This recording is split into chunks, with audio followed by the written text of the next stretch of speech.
Hello everyone, आज हम discuss करने वाले हैं एक important question which is related to complex numbers, particularly nth root of unity से रिलेटेड क्वेश्चन है और जो कि जेईई एडवांस के लिए भी इम्पॉर्टेंट हो सकता है।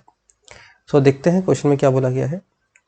So question says let a z1 be a point, let a z1 be a point lies on the circle with center at origin and the radius is at 4, radius is 4।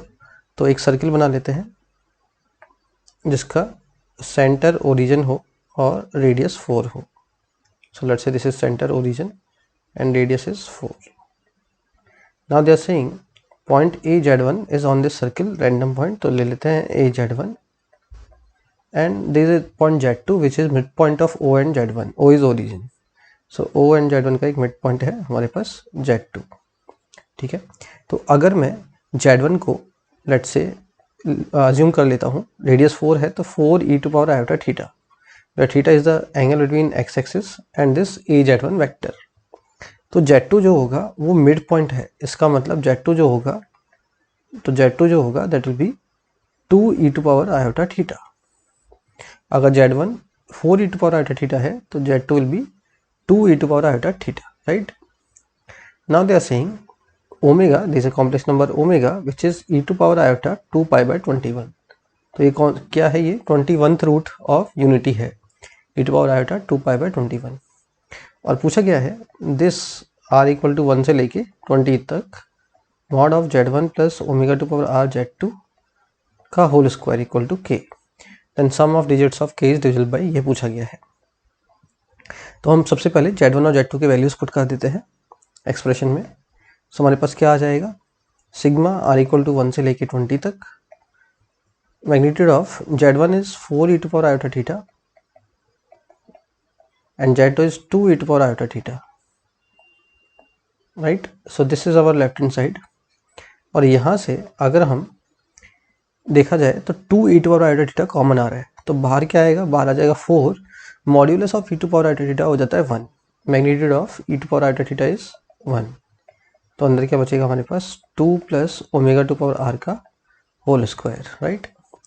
तो इसके आगे solve करने के लिए what we can do is we know this formula, mod of z1 plus z2 का whole square equal to mod of z1 square plus mod of z2 square plus twice of real part of z1 z2 bar. एक तो formula ये है हमारे पास, एक और formula हम इसको बना सकते हैं वेक्टर्स के फॉर्म में, mod of z1 square plus mod of z2 square plus 2 mod of z1 mod of z2 cos theta, ये भी हम इसको लिख सकते हैं, where theta is the angle between these two vectors. तो अगर मुझे mod of 2 plus omega to power r लिखना है तो क्या आएगा, mod of 2 square plus mod of omega to power r का square plus 2 times mod of 2 into mod of omega to power r into cos theta r। Theta r क्यों, क्योंकि r के साथ the angle between 2 vector and omega vector omega to power r, इनमें r के साथ ये vector क्या theta क्या होगा, चेंज होता रहेगा, राइट।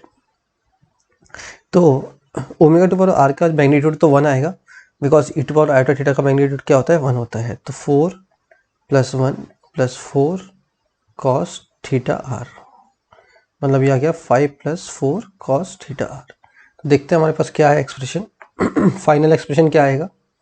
तो final expression left hand side में आएगा 4 टाइम्स, इसको अलग से नोट कर लेते हैं, ठीक है। हमारे पास final expression right hand side में क्या आ रहा है, 4 सिग्मा r इक्वल टू 1 से लेके 20 तक 5 प्लस 4 कॉस थीटा r का एडिशन। अब 5 5 5 हम 20 पार्ट्स ऐड कर रहे हैं तो वो 100 हो जाएगा, प्लस 4 इंटू 100 प्लस 4 इंटू 4 हो गया 16, तो 16 sigma cos theta r equal to 1 से लेके 20 तक। तो हमारे पास आ गया 400 plus 16 times cos theta r equal to 1 से लेके 20 तक। अब समझते हैं कॉस थीटा r का मतलब क्या है। तो ये है हमारे पास 2 जो वेक्टर है, ओरिजिन को ज्वाइन कर रहे हैं हम 2 के साथ, और ये है हमारा ओमेगा टू पावर r और ये है थीटा टू पावर r। जैसे मान लो ओमेगा को मैंने ओमेगा टू पावर r को मैंने लिखा e to power iota 2 pi r by 21, तो थीटा r कितना हो गया 2 पाई r बाय 21। तो हम क्या निकाल रहे हैं एक्चुअली, बेसिकली हम निकाल रहे हैं 400 टाइम्स प्लस 400 प्लस सिग्मा, पहले r का वैल्यू 1 रखते हैं तो आएगा 2π/21, फिर r का वैल्यू 2 रखते हैं तो आएगा 4π/21। सिमिलरली 20 रखेंगे तो आएगा हमारे पास 40π/21। इन सब का सम 400 प्लस 16 टाइम्स, ये आ जाएगा हमारे पास so this is a formula from trigonometry and that is sine n beta by 2, number of terms are 20, beta by 2 is π/21. Beta is what? Beta is the common difference of the angles, which is 2π/21 in this case, divided by sine beta by 2, that is π/21, multiplied by cos of alpha is first angle, plus n minus 1, 20 minus 1 is 19 into beta by 2, so 19 π/21, like that.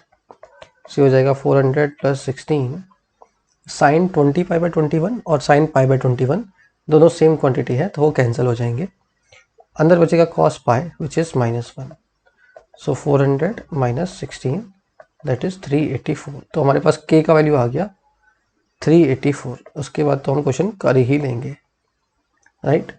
So this was the procedure to solve this, I hope समझ में आया होगा। And this is one of the important problems जो JEE में आ सकता है, right. Thank you.